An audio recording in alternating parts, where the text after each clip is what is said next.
Rodrigo Duterte welcomed the arrival of Sinovac. Dumami pa ang mga Pilipinong gustong magpabakuna. Barangada ng COVID vaccination. Yung food court na ito, open na rin bukas. The whole community will be there. Na nakatulong sa pagbaba ng mga kaso, ito ang bakuna.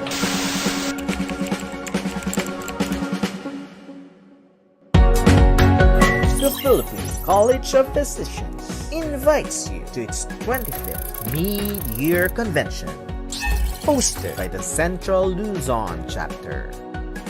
In this era of integrating virtual and face-to-face methods, learn on how we can move forward without compromising our practice of medicine.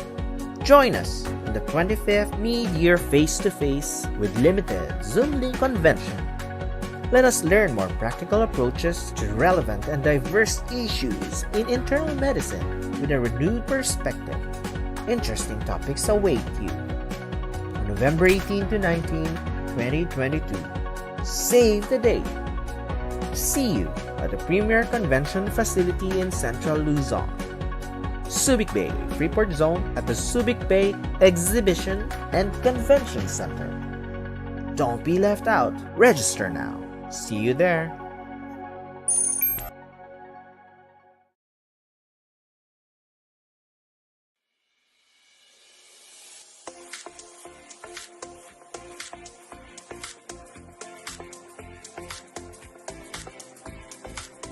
Discover a renewed internist perspective. The PCP Central Luzon invites you to the 25th PCP Mid-Year Convention, happening on November 18 to 19, 2022 at the Subic Bay Exhibition Convention Center. Guess what? We're doing it face-to-face with limited Zoom link. So what are you waiting for? Register now and beat the early bird promo. Register before October 15 and avail of the following discounted prices.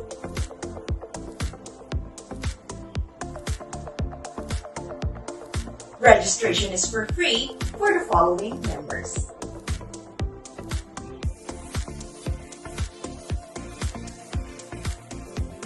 Here's a quick guide on how you can register. Using your Google or Safari, search for the PCP website and look for the Mid-Year Convention online registration system. Or you can just click the link or scan the QR code found in our poster. Wait to be redirected in the online registration system. Fill up the following information and choose your payment category. Regular rates apply after October 15. You can pay your registration fee over the counter at Philippine National Bank using the following details.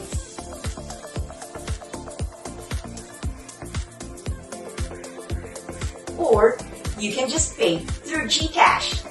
Log into your GCash account, tap bills, look for the Philippine College of Physicians name, and key in the following details.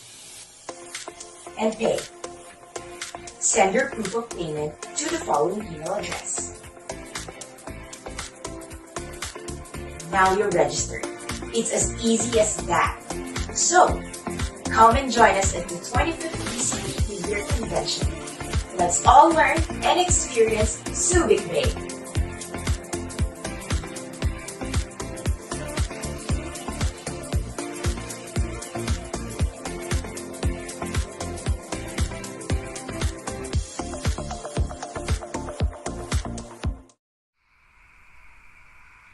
Iba na kasi ang panahon ngayon. Pakiramdam mo, naglalakad kang pauwi ng hating gabi at kinakabahan ka. Yun bang kahit anong ingat mo, anytime, pwede kang matiyempuhan ng masasamang loob. Tuwing lalabas ka ng bahay, ang dami mong iniisip na pwedeng mangyari. Para bang nasa gitna ka ng dilim. At nagdarasal ka na lang na sana may proprotekta sa'yo kung sakasakali.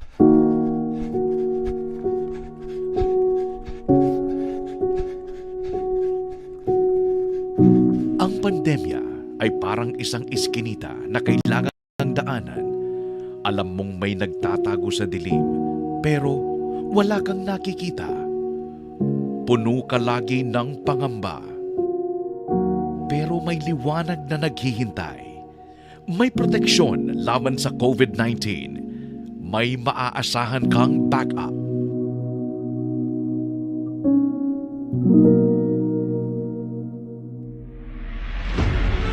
It's time to vac up.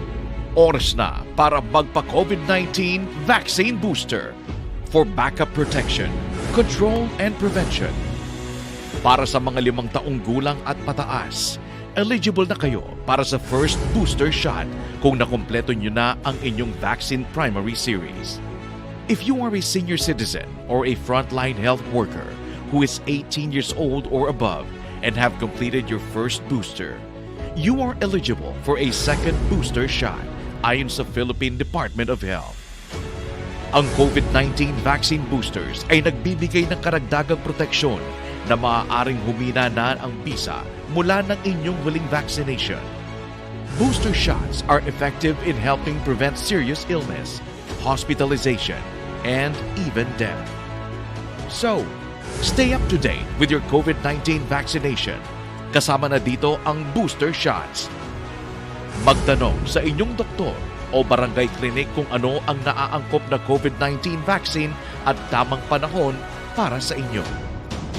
Sabay-sabay nating lakbayin ang daang patungo sa malusog, malakas at magandang kinabukasan. Protect yourself and your loved ones. Help control and prevent the spread of COVID-19. It's time to vac up.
President Rodrigo Duterte welcomed the arrival of Sinovac. Dumami pa ang mga Pilipinong gustong magpabakuna. Barangada ng COVID vaccination. Yung food court na ito, open na rin bukas. The whole community will be there. Na nakatulong sa pagbaba ng mga kaso, ito ang bakuna.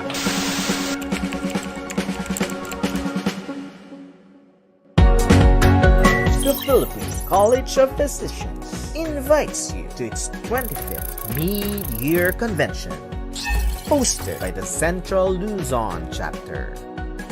In this era of integrating virtual and face-to-face methods, learn on how we can move forward without compromising our practice of medicine. Join us in the 25th Mid-Year Face-to-Face with limited Zoom link convention. Let us learn more practical approaches to relevant and diverse issues in internal medicine with a renewed perspective. Interesting topics await you. On November 18 to 19, 2022. Save the date.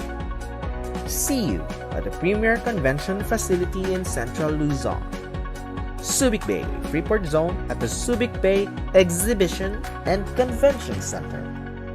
Don't be left out. Register now. See you there.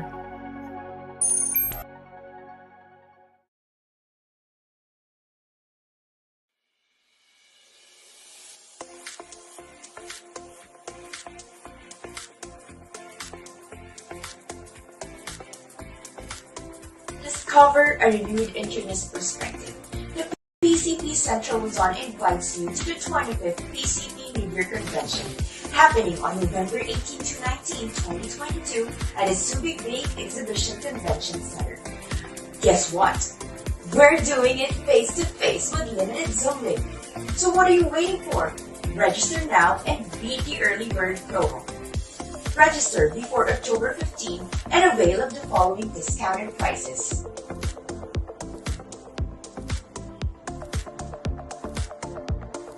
Registration is for free for the following members.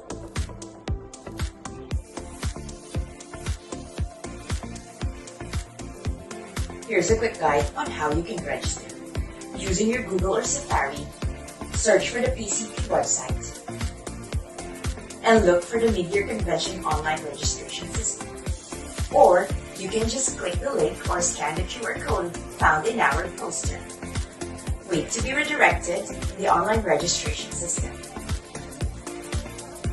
Fill up the following information and choose your payment category. Regular rates apply after October 15. You can pay your registration fee over the counter at Philippine National Bank using the following details.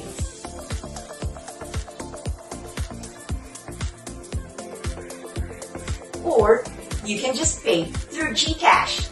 Log into your GCash account, tap bills, look for the Philippine College of Physicians name, and key in the following details. And pay. Send your proof of payment to the following email address. Now you're registered. It's as easy as that.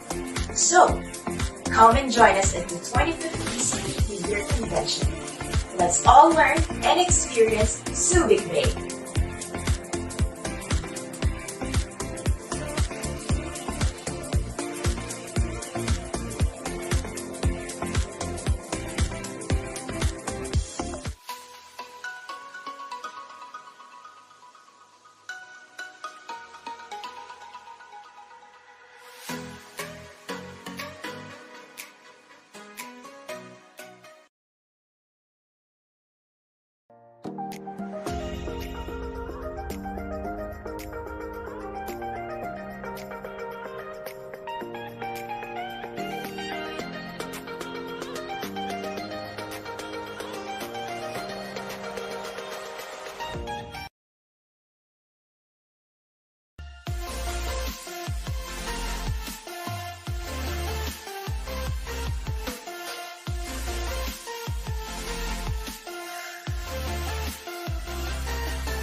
Let us put ourselves in the holy presence of our Lord. Our dearest Heavenly Father, thank you for making all things possible. We are grateful for all the blessings you are pouring upon each one of us, despite the challenges we are all currently facing. Thank you for blessing us today with the wonderful opportunity to meet virtually and learn together in the awesomely exciting webinar. May your blessings of wisdom and guidance be upon us, all through the sharing and impartation of knowledge and skills by our resource speakers, facilitators, and moderators. May all of us learn together, upgrade our competencies, and capacitate us to be the help in the development of our learners' lives and communities in the spirit of your love and generosity. May we now humbly commit every part of this webinar to you as we all bring you the glory, honor, and praises for your kingdom and holy name's sake. All this we pray in the precious name of our Lord and Savior Jesus Christ. Amen.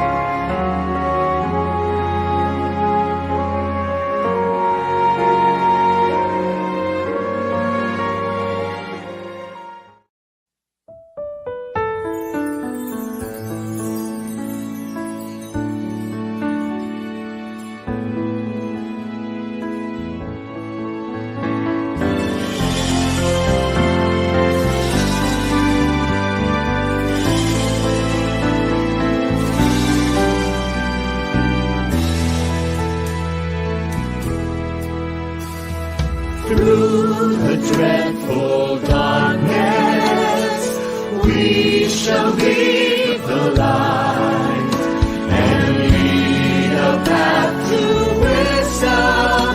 Our will to be our lives. To those in pain and suffering, we shall hear a call. With arms to care and comfort from that above all, to face the brighter future, bound in unity. The Trinity College of Physicians, we shall be hand in hand, building a stronger nation. This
Okay, good afternoon, everyone. We are sorry for that technical glitch.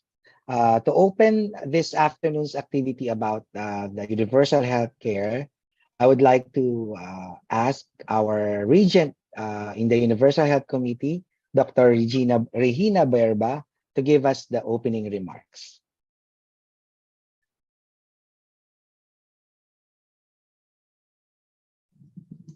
Good afternoon, everybody. I'd like to welcome you all to this very important meeting and webinar from a very important resource person who will enlighten us with financial matters that has to do with the upcoming UHC. So in behalf of all the regents of the Board of Regents of the Philippine College of Physicians, welcome everybody, and I hope this will be a fruitful endeavor for all of us. Thank you for coming in and zooming in into this webinar, and we look forward to all the learnings that we will have this afternoon. Thank you. Thank you so much, Dr. Dida. Sobrang sipag na ating mga regents. So let's start with a small, short background regarding this law. So this is Republic Act 11223, which was passed in the Senate in December 10, 2018, and was signed by our former President, Rodrigo Duterte, in February 2019. It's implementing rules and regulations. Was signed also in October 10, 2019, and at present, Universal Healthcare Law is in its third year of implementation. However, many still of our members in the Philippine College of Physicians are still asking the recurring question: will there be a change in the financing of this new health system by the Department of Health?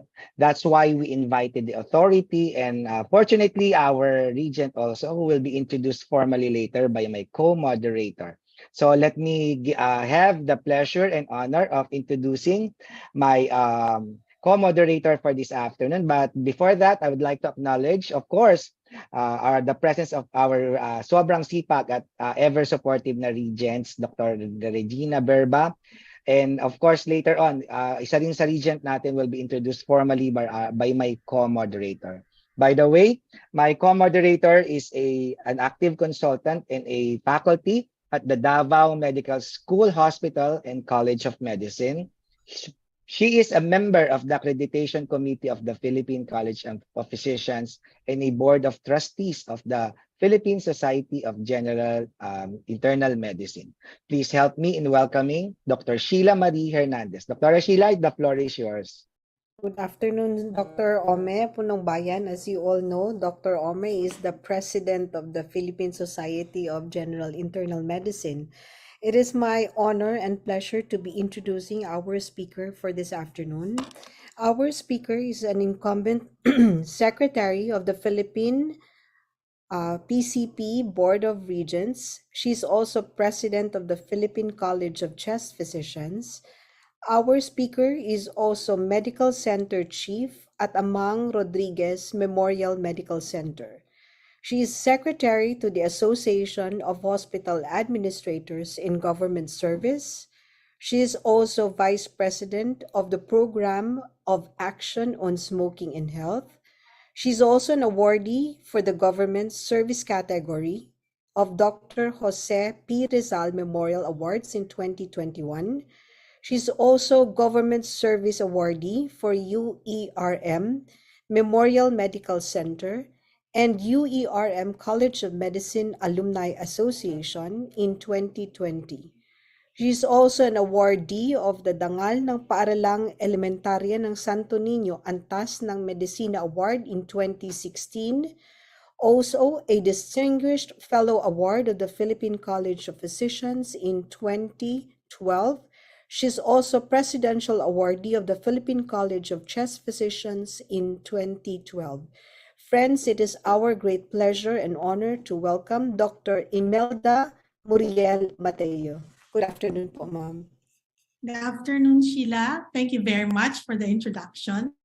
Am I being heard clearly? Yes po, ma'am. Yes po. All right. So, good afternoon to all our participants now. I know this is a very hot topic, especially for practicing physicians, specifically for our own members, the internees, and of course, the other physicians in the other disciplines. No? So I've been lecturing this, but I guess not all had enough time to attend the lecture. So may I start my presentation? All right. Okay, so I was tasked by the Universal Healthcare Committee, or requested, to discuss with you the financial aspects in universal healthcare. This is, of course, we recognize that indeed, so although we have vocation, money still matters. Okay, so next slide. So let's do a little review. What's Universal Healthcare Law or Act? It's Republic Act 112233. It's easy to remember, 11223. Of course, it's anchored on 4 principles of integrated and comprehensive approach, ensuring health literacy, healthy living, and protection from hazards and risks.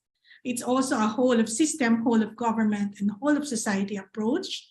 And it presents a healthcare model that provides comprehensive health services without causing financial hardship. It is people-oriented approach centered on people's needs and well-being.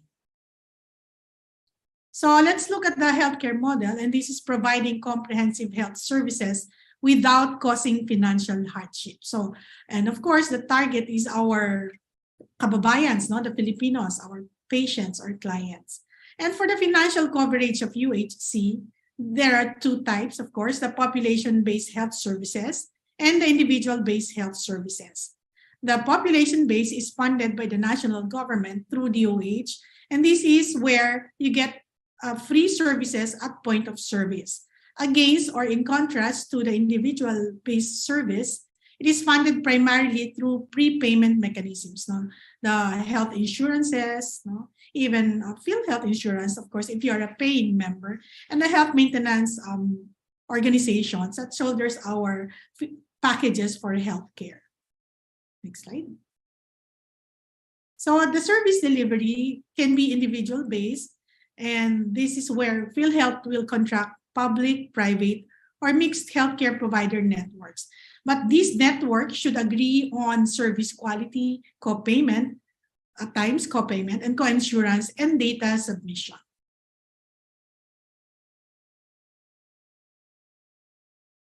So what is network contracting? This is where PhilHealth will contract the healthcare provider networks for individual-based health services. In other words, if the government or if the patient is paying, or if the coverage for health services will be paid directly to the provider, this is where the individual-based health services is involved. No? So the minimum components of the healthcare provider network, of course, would have the following. The member should have access to all levels of HCPN, and the primary care provider network should be linked to a secondary or tertiary care providers.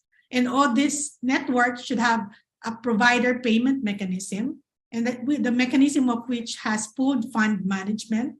There should be a robust or in-place patient records management system, and a clear and coordinated patient navigation system, and proof, of course, of legal personality or certification. So on the financial integration, there is a creation of special health fund. And this will be taken care of by the health board with a resolution on how to use the special health fund. These funds are exclusively used for health and health-related needs. What are the roles and responsibilities? If you go to the Department of Health, there are offices or bureau that would take care of it. Of course, PhilHealth is an attached agency of Department of Health. So their roles are that they develop standards and guidelines, establishing support mechanisms, providing technical assistance and capacity building activities, and which also includes monitoring implementation of the following. No? It is a Disease Prevention Control Bureau who will take care of the primary care service packages and standards, who delineate individual and population-based health services, and of course, look at or check the robust or valid clinical practice guidelines that will be the basis or the rationale or the Bible of using or identifying the different diseases and how they will be covered. These, of course, will be in coordination with medical societies. And if I may mention, I think this is where we have a critical role in establishing the acceptable clinical practice guidelines, because we want the experts from our field, from our society, our college, to be on board on this development. And of course, PhilHealth, which is an attached agency of the Department of Health, would take care of fixing or preparing the benefit packages. And they will also be in charge of development of the standards of contracting the healthcare provider network, and how the special health fund will be utilized, and to keep track of this system together with the Department of Health. So these are the primary care strategic outputs. We have 3. One is integrated and comprehensive primary care services. Number 2, which I think will be our focus later on, strategic financing for primary care, and of course, delivery of quality, safe, and affordable primary care. So let's focus on number 2 strategic output, which is strategic financing for primary care. So these are the 3 functions or components. There should be delineation of financing. You have to make clear that whether it's population-based, which is care of the Department of Health payment, or PhilHealth for individual-based health services. There should be transitioning of financing for primary care commodities, including development of appropriate PhilHealth benefit packages, and that's care of PhilHealth. And streamlining the procurement of commodities, including capacity building on procurement and supply chain management. Now, let's go to how the PhilHealth will provide a payment mechanism or a scheme for internists or maybe the specialists under the Universal Healthcare Law. So what are the sources of funding of Universal Healthcare Act? Number 1 is from the total incremental sin tax collection provided for in the Republic Act 10351. And 50% of the national government of share from the income of PAGCOR as provided for in the Presidential Decree number 1869, and 40% of the charity fund net of documentary stamp tax payment as mandatory contribution of the PCSO provided for in the Republic Act 1169. So this special health fund must be used to pay for specific purposes and considered automatically appropriated. Also, there are some special education, which can also be used also for special education fund. So if we look at the pooled fund or the special health fund, sources of which, of course, may come from the national government financial grants and subsidies from PhilHealth. Income from PhilHealth will be factored in or added to this pooled fund. Financial grants and donation from international health partners, non-government organization, and faith-based organization.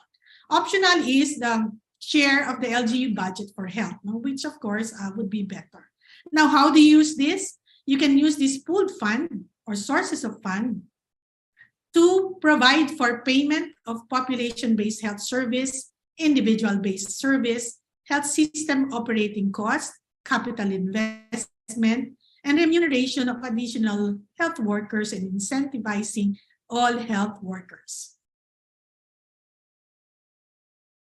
So what are the allowable expenses for population-based health service? They can be used to spend for environmental health service, for promotional programs and campaigns, for disease elimination, spending for epidemiology and disease surveillance, and cost for preparedness and response to public health emergencies or disasters.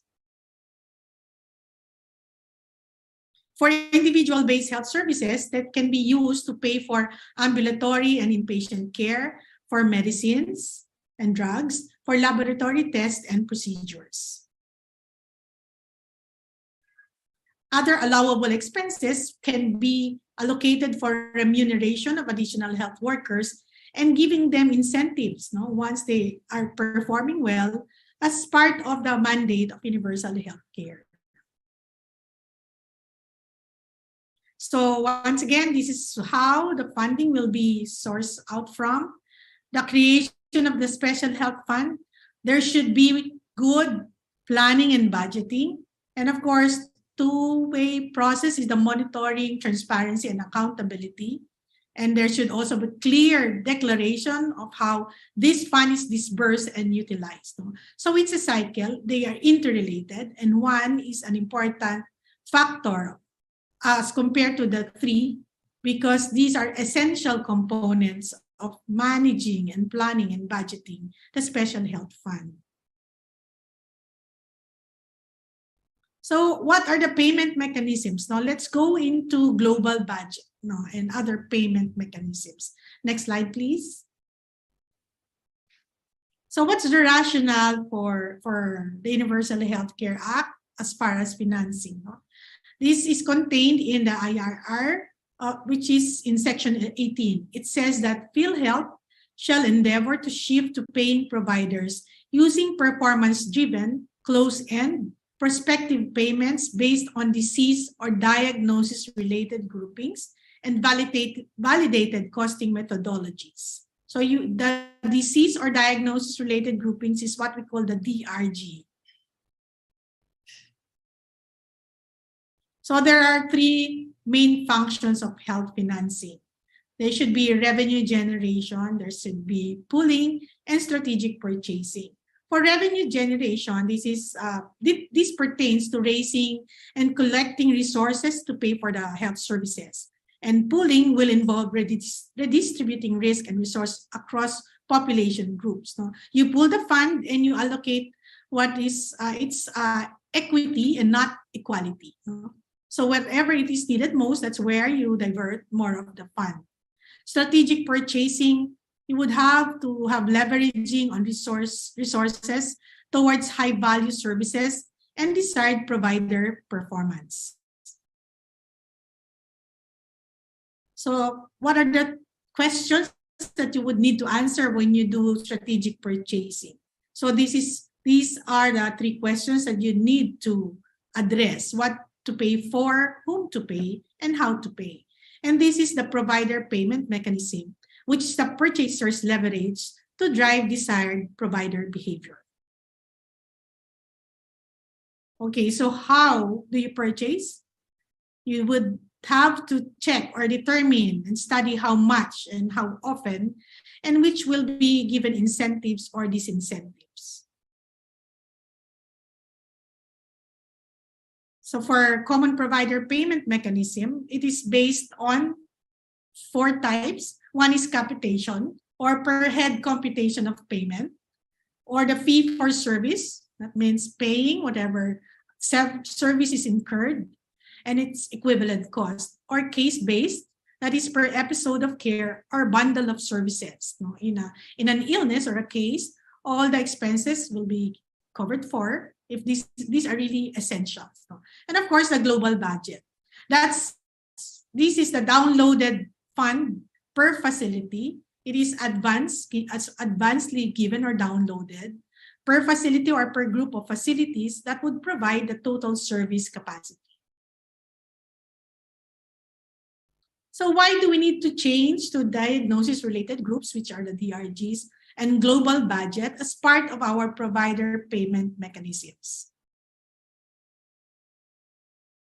This is because it's in alignment with the Universal Healthcare Law. PhilHealth has recognized the importance of shifting to a provider payment mechanism system that is responsive to the complexity of patient needs, flexible to differences in resource use among service capabilities, and flexible to adjustment over time, and it's still open to iteration. It is performance-driven, close-end, and prospective, and this is what we call the global budget. There's administrative efficiency by not having to claim and pay on a per-case basis. It improves financial flows of providers towards more strategic resource use, and it enhances PhilHealth's role in being a strategic purchaser of health services. It is based on disease or diagnosis-related groupings, the DRGs, because this is responsive to complexity of patients' needs. It's flexible to differences in resource use among service capabilities, and flexible to adjustments over time. How long will it take for us to shift to these provider payment mechanisms? No? The government and PhilHealth, THEUHC, has foreseen that it will take 5 years before we achieve the transition, or for the transition to global budget and DRG as part of PPM reform. No? It will take 5 years. And the overall direction for provider payment, if you compare, the all-case rate is what we have at the moment. The menu of services with fixed rates. So if you say pneumonia, that's the maximum that you can only get for pneumonia. Of course, depending on what type of pneumonia. For diagnosis-related groups, there is appropriate rate computed based on inpatient case data. In other words, it factors in the length of stay, the severity, the complexity, and comorbidities.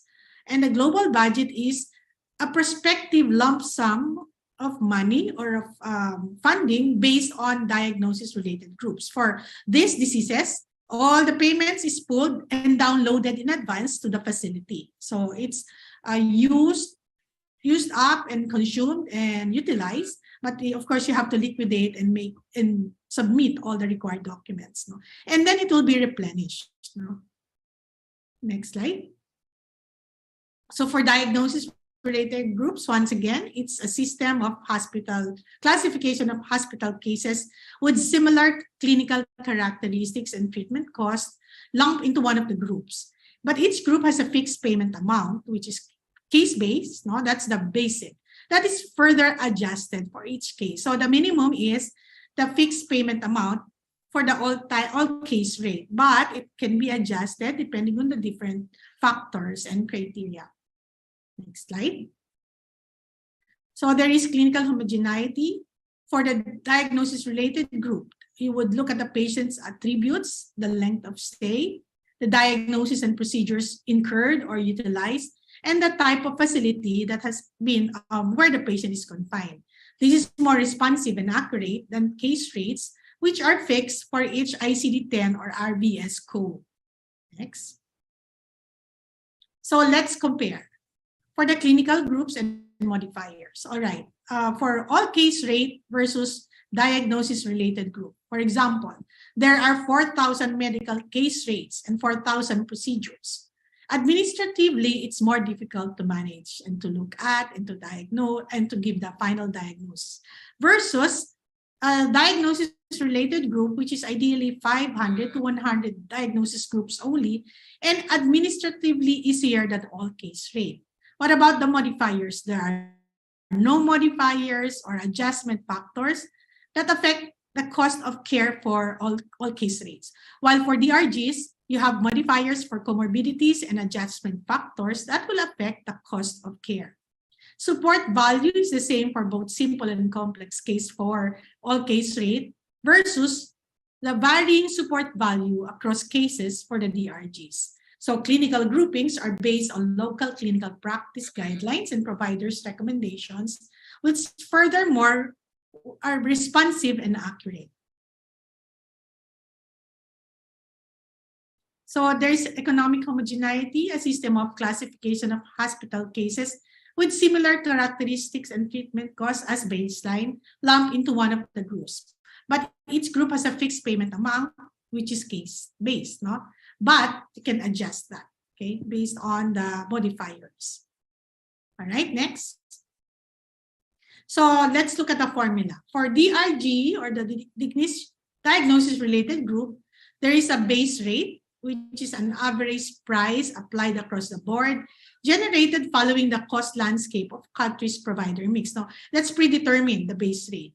But you multiply it with the relative weight for each clinically homogeneous group, requiring the same resource intensity, but will have a computed weight relative to other groups.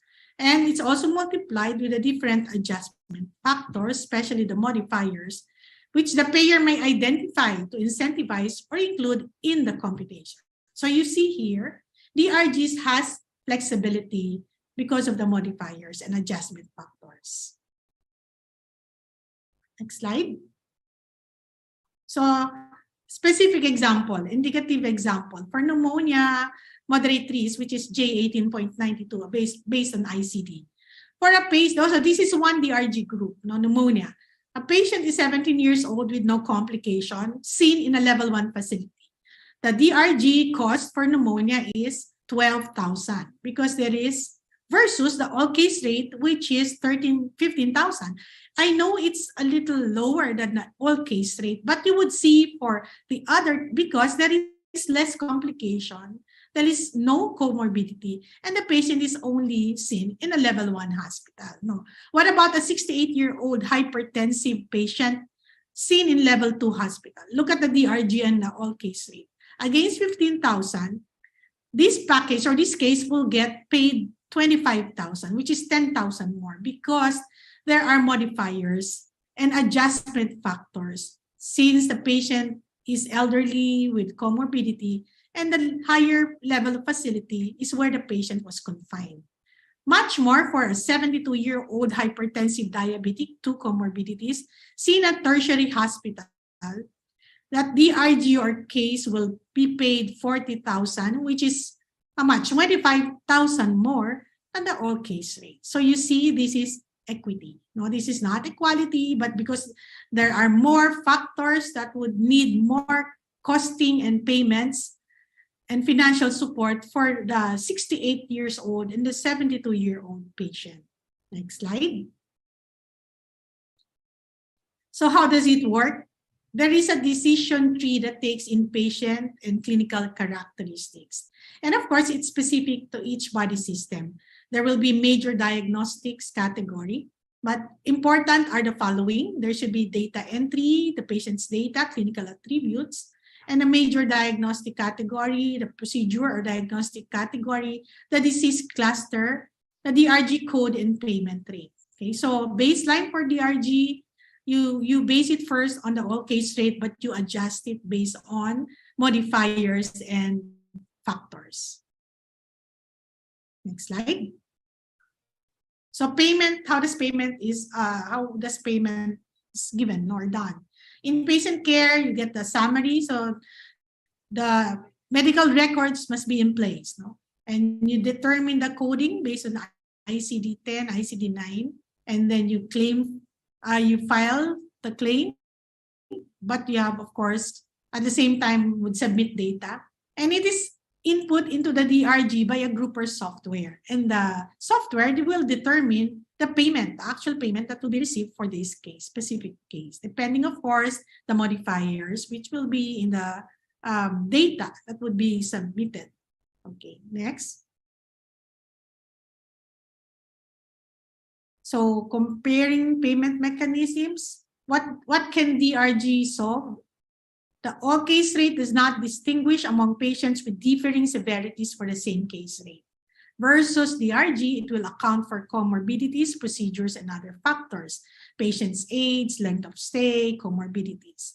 And the payment covers only case rate 1 and 2 for the all case rate and will not account for the other complicating comorbidities or procedures. Whereas for DRG, while there is only one reimbursement per admission, it will cover all interventions required. And for all case rate, there is minimal incentives for efficiency among providers. The all case rate support value remains low for more severe cases, as contrasted to DRGs with improved payment scheme in terms of efficiency, rates, and overall financial coverage, along with other universal healthcare reforms. So it should be supported by strategic and institutionalized costing exercises from active to passive collection.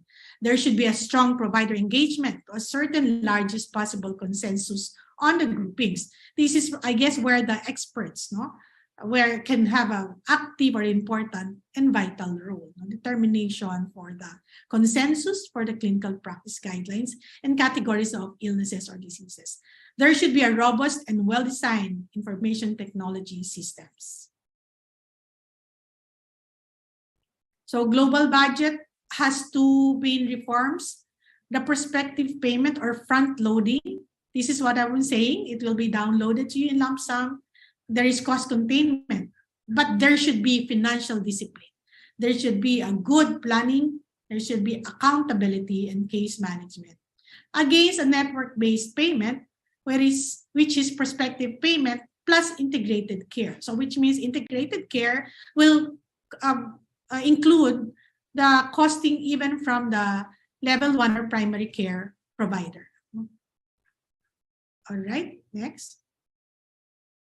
So the methodology of estimation will be historical, which is what we have now, like how much really is cost spent for this area, or what is the health-seeking behavior of the area, what is the cost of that health-seeking behavior to normative, and then we want to achieve the disease-related group, diagnosis-related to group-based. No? So there will be pilot on this for global budget, depends on the healthcare provider network that will be in place. It is computed based on capitation for the population within the catchment area, defined by geographic access. So you would see based on population, the number of families, how many family members, and then you get an estimate of these individuals, and you determine, which is a factor for computation for per capita payment.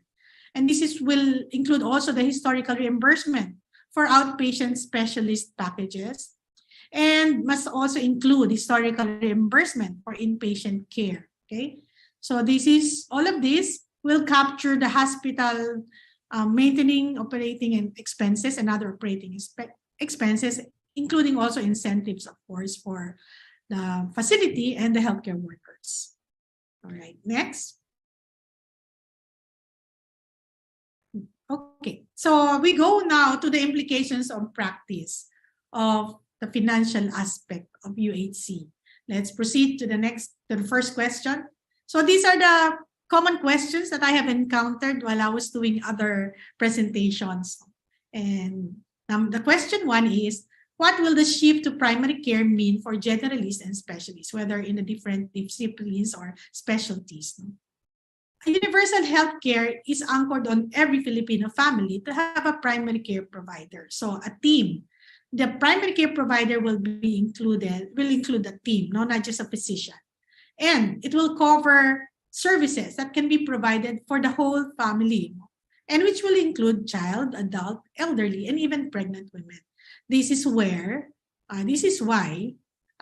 you will really need to choose whether you want to be a primary care physician versus a specialist. Because if you're a primary care physician, part of the primary care provider team, you would learn or review how to manage, at least for the common illnesses or even for preventive interventions, the child and even a pregnant woman. Okay, and should balance competence and confidence, as well as the preference of the patient and of the practitioner or the physician.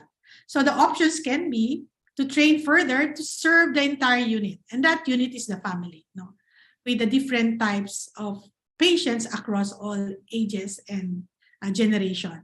Or you may opt to partner with other specialists to provide needed services. That is, if you choose to become a primary care provider. You cannot be the primary care provider and the specialist as well. Okay, next question.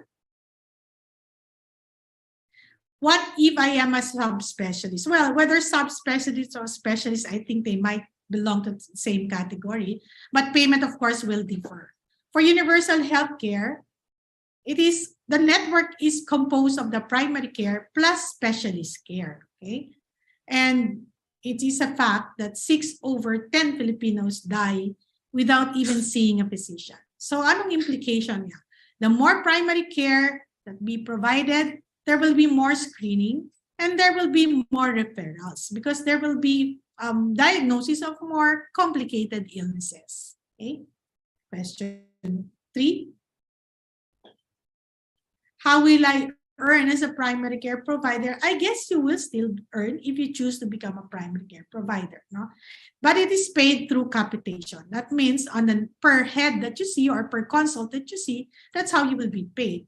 And there's a defined set of services to a catchment population given a preset rate.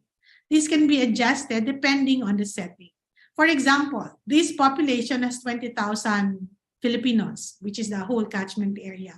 You multiply 1,000 per capita or per head which is the rate per year for one Filipino. And the downloaded fund will be, or the pooled fund will be 20 million. The rate can even be adjusted for geographically isolated and disadvantaged areas and other academic settings. You will also earn, I guess, from the different incentives for your good output and outcome. Question 4. How will my primary care practice look like? Well, universal healthcare at this moment does not prescribe or limit a practice structure yet. Okay, yet, because we don't know. This is a work in progress still. So the different options are the following. You can be an individual practice as a primary care, no? Or maybe as a specialist.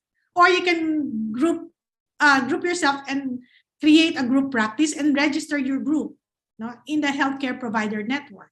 You can also, this group practice may involve primary care, okay, primary care provider team, or unemployed practice, meaning there is somebody who invested in a facility as a primary care facility and you get salaried as a practitioner, okay?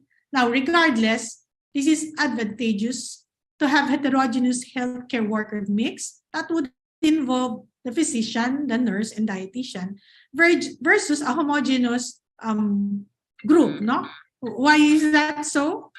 Because I know us physicians would not much have enough time to spend, no, in explaining yung preventive interventions, the program, the diet, unless of course you can manage. No? We're not saying you're not able to. It's just that on the practical side, the time that you will spend will be more for each patient that you encounter because this is encompassing. Primary care is very encompassing. Next slide.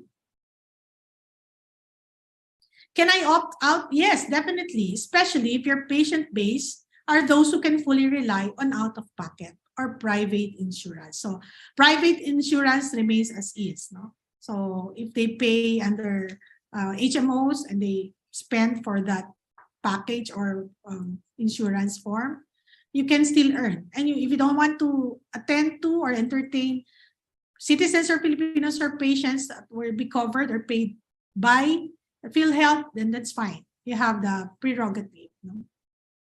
Next. Next slide, please. Okay.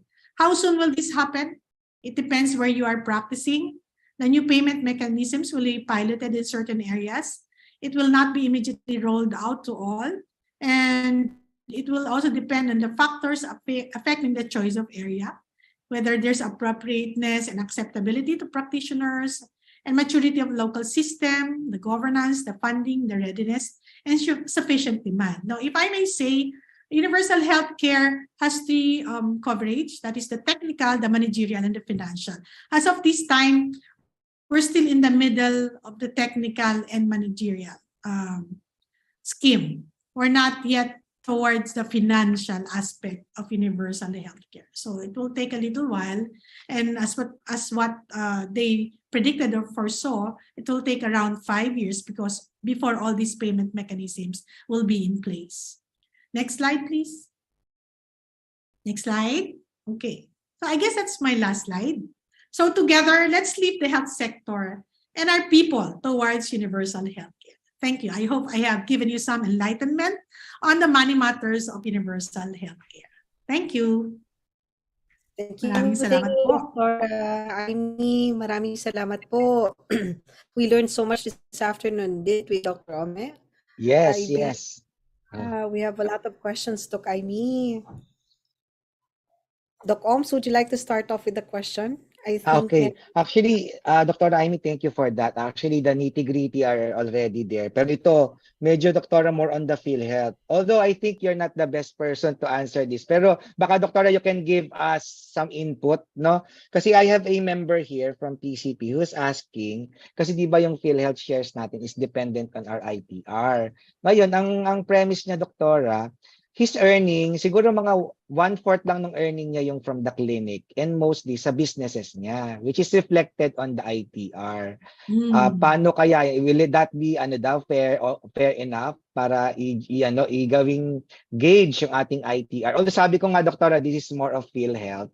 Baka Yes. Doktora, anything you can input regarding this question na bakit daw yung ITR yung ating basis for yung Naku, getting yung ating oo. contributions for contributory members. Ayun po, Doktora. I guess it's not only PhilHealth, no? It's BIR as well when we declare, kasi it's you as an earning individual, regardless of whether you earn it from your practice or from other businesses. I know this is very common. Maybe this is one of the factors that we can lobby or at least bring up to PhilHealth. No, but of course, that is assuming that you will also pay taxes for your businesses. To me, advantage is there's only one payment. No? Hindi ka na magse-separate kasi you will really have to pay for taxes for other earnings other than your health practice.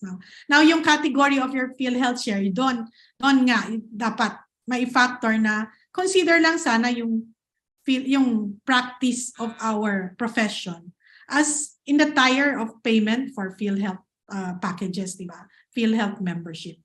That's a good point. I cannot answer that directly, but if I may use my connections and let's lobby for that and point out that aspect, no? Kasi yung PhilHealth payment will cover how we practice as a physician. But when we pay for PhilHealth as a voluntary member, I'm not sure if they factor in your earnings. Not sure. Or is it voluntary that you choose how much you just, for you, which one you just want to pay for, na what bracket. If mataas ang coverage mo, ang payment mo, when you avail of services, I guess that's proportionate. Am I correct? Yeah. Actually, Doktora, kasi kaya niya na itanong kasi hindi siya halos nagpa-practice. Isang clinic na lang yung mini-maintain niya and mostly OPDs na lang. So technically sabi ko nga kung i-estimate daw niya mga 10% na lang ng ITR niya yung from the clinic. So parang sa tingin ko this is for health fund.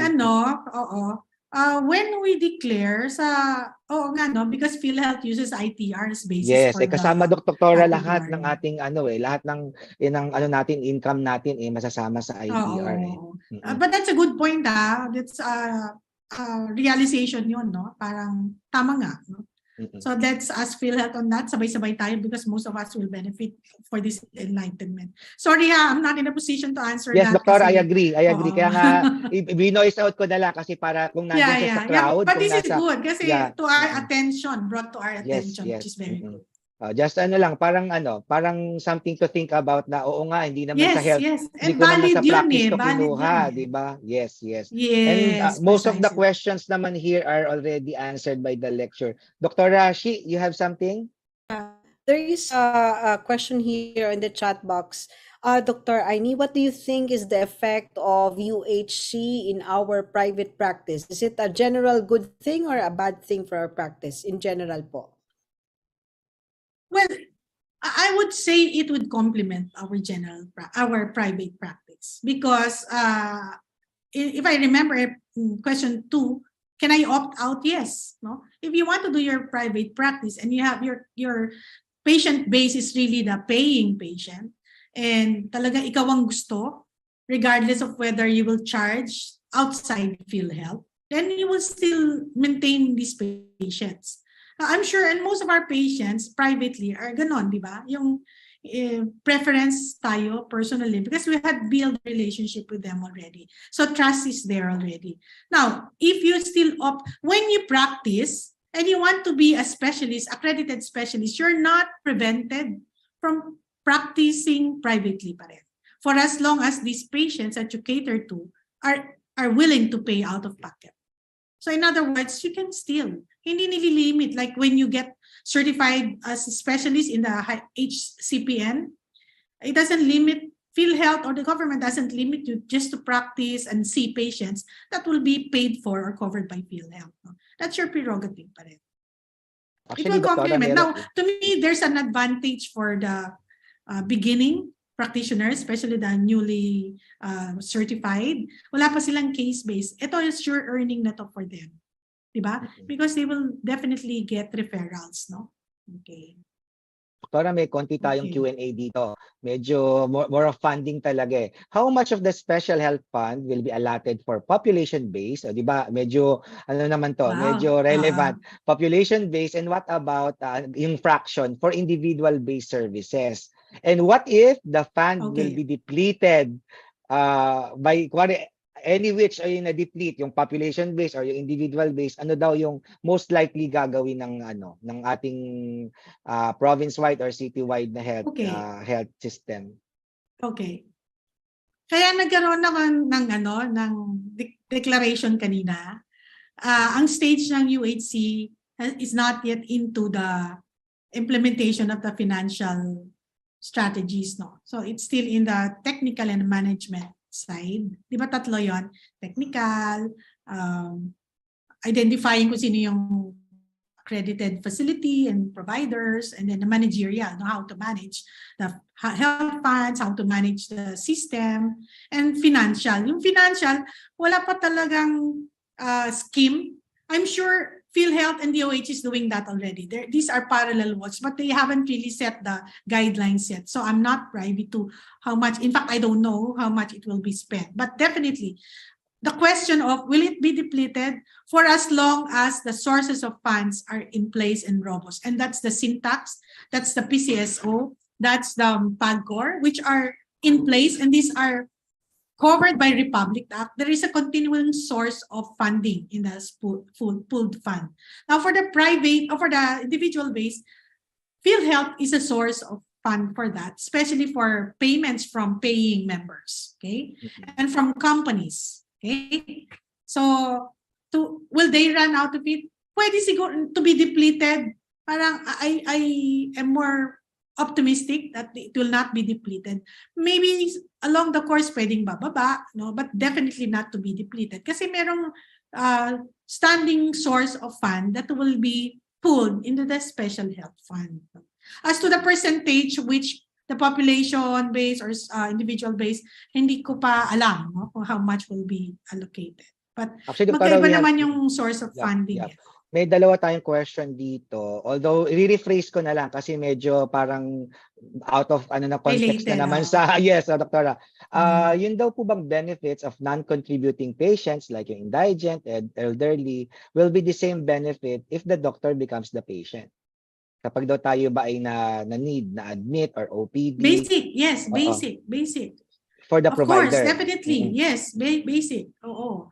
That means yun yung minimum. What will be provided for the indigent minimum, but if you want to avail of additional Coverage. provisions, no, there should be agreement for co-payment, and co-payment can be covered by your private health insurance, no? And for example, for PhilHealth, I think pag ibang category mo, di ba, pwede kang, and you want amenities more than the basic, merong konting co-payment, no? Sige, Doktora, last two na talaga. Doktora, this is medyo siguro Doktora nakinig itong si Doktora Torres sa mga earlier lectures natin kasi may per capita na siya na 750. Wow. Will that cover daw po ba for the consulta package? No, if I remember what I I placed there yung example ko 1,000 per capita ng computation sa pooled fund, no? Kanina. So I'm not sure kung 750 or 1,000. So the question is, will this cover for the needs? All the consulta requirement of the healthcare provider. And how do we get primary care physicians to man consulta clinic? So medyo pahabol niya yung doktora. Okay. Registration. So ngayon, di ba may certification na? You're aware of that, right? Yes, but there are requirements. You have to go through some finish the modules, 12 modules of the Universal Healthcare of DOH. You can access this online.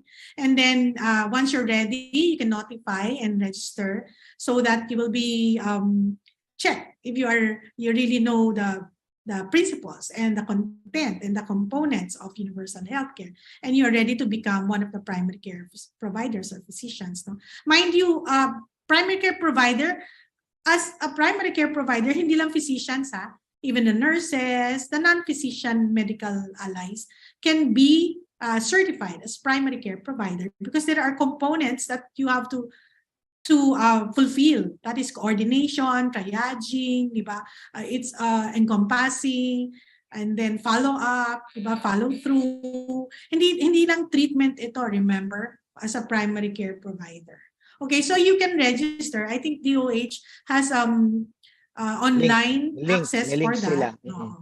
Yeah, Doktora, may link sila. No? I'm not familiar, But, pero yes. a member is asking, meron bang konsulta package na only consult?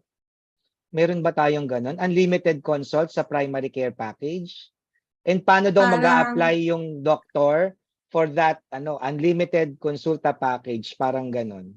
May ganun ba? Hindi ko siya nabasa. Parang sa hindi ko pa naririnig, but I guess yung unlimited, wala namang ganung term. Siguro parang follow up or subsequent consults, no? Hindi naman nililimit ang consult mo eh. Kasi what if your illness is chronic? What if your illness will require constant follow through or follow up, no? Pero yung consult times or some of the consults may not need to be referred to a specialist. Baka yung consult pwede sa primary care provider pa lang ma-address na. Lalo na kung rehabilitation or maintenance, no, wala namang acute illness or urgent illness that would require, or complicated diseases or illness that would require specialist care. No? So, but it doesn't, the UHC doesn't limit the number of consults that you need or that you are required to do. No? Hindi nililimit. What if there is really a need, or you consulted for another illness and then somewhere along the time you develop another illness, of course you wouldn't need another consult for that, diba? Last na, Doktora. Correct, Is it possible for us to charge additional charges outside PhilHealth? For example, may PhilHealth coverage, ina-admit siya sa isang private hospital. Can we allow? Are we allowed to magdagdag ng out of pocket? Allowed kayo for as long as you are allowed for as long as the patient is willing. Na hindi kayo maka-complain. Kasi that's the co-payment and co-sharing scheme. Make sure that you explain it well to your own patients, especially these are your private patients. No? I'm sure they would understand because kung ito lang yung ceiling ng coverage of PhilHealth for this type of illness, and you deem there are more treatment or management that you administered to the patient, I'm sure but communication is very important. Enlightenment and acceptance of the patient even before patient is admitted. Okay? Actually, Doktora, may last na dito sa sa chat room, pero I think na-discuss na natin to before, pero the nitty-gritty still will still await for the nitty-gritty. Kasi ang tinatanong niya is group practice, baka ito yung service delivery network. Baka yun. Na, kasi it's a parang remember remember yun yung sinabi kong different modes of, can be individual based or group practice or salaried, di ba? This is one group. So somebody approached me on this, sabi niya, ma'am, kasi meron kaming clinic multi-specialty, then enroll your facility as a group practice team so that if you get referral, meron na kayong specific discipline or specific specialty available pag i-refer sa inyo ng primary care provider. Para this is my personal question, ito galing na sa akin. Meron ka bang idea ilang percent na ng LGU ang inactive implementation of this universal healthcare? Kasi syempre naghihintay din kami. This is a collaboration between LGU and us. Hindi ko alam kung 50 plus na 50 units or 50 something, but not percentage, no? Kasi mababa pa ang LGU. Alam ko may mga pilot areas, no? For example, in NCR, Marikina is, I'm not sure kung Valenzuela is also a pilot area. So may mga pilot areas and then in Cotabato meron, in somewhere in Visayas meron din. The last ng pilot area is 50 plus. Yung alam ko 38 and then nagtumaas na. Don't quote me on this yet. This is not exact, but that's how much it is. It's not percentage, but actual count lang. May idea. So, pag meron akong may link kami for the consulta package na accredited, pero nasa DOH, meron din kayang link sa DOH about yung mga additional or yung updated areas. I think Meron so. doktora sa Oo. DOH. Maybe ina-update nila yan. Yes, yes. I suggest or I recommend that you visit this link of DOH on UHC. Dr. Aimee, thank you so much. Please stay po muna for a while as we award our simple certificate of appreciation. Thank you so much, Dr. I know you're so busy. Naghihintay ka pa for the next Thank you for the meeting. Thank you, Dr. opportunity. Aimee. Okay, Alright. can I have the Bye. certificate for Dr. Aimee?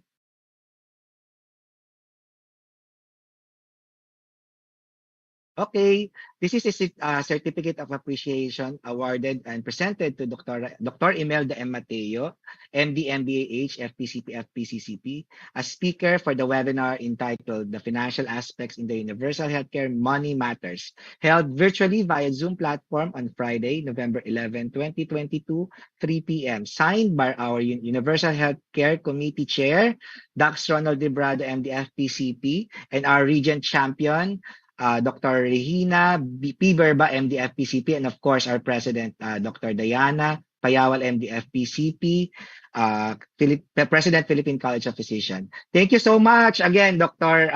Aimee, for that very insightful and very clarificatory lecture about the finances of the universal healthcare. So to close our this afternoon's session, may I have the pleasure and honor of introducing the immediate past president of the Philippine Society of General Internal Medicine and presently the chairman of the Universal Health Committee of the Philippine College of Physicians. Let's welcome Dr. Dax Ronald Librado. A pleasant good afternoon to everybody, to all our PCP members, residents, postgraduate interns and students and guests. To this webinar entitled The Financial Aspect of the Universal Healthcare Money Matters. This is the first of our 2022 webinar series that is pertaining to the relevance of the UHC in relation to the IM practice. Now, the recording of this webinar will be shared to all component and affiliate societies, even the chapters and accredited training institution of the IM program. This is to help us understand the financial details of how the financial alignment and relationship that will happen from the service provider network to the specialist and to the primary care provider. Again, thank you for attending this webinar and hope to see you on our next webinar series next year. Thank you very much.